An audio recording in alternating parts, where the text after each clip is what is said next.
বন্ধুরা দেখুন, এই আলু দিয়ে আলু দেবো, পেঁয়াজ দেবো, দিয়ে ডিম ভাপা করবো।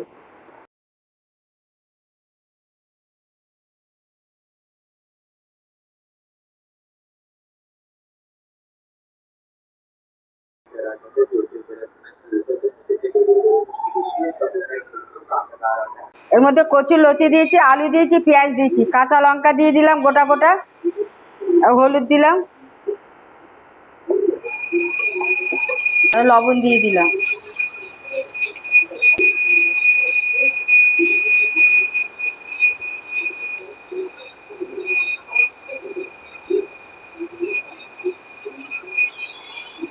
এবার ডিম গোনা ওর মধ্যে দিয়ে দেবো।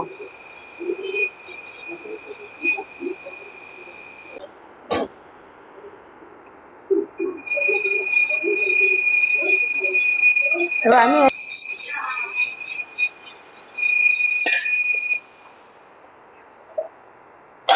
গরম জল বসিয়েছি ওতে, আমি এবার এটা গরম জলে বসিয়ে দেবো।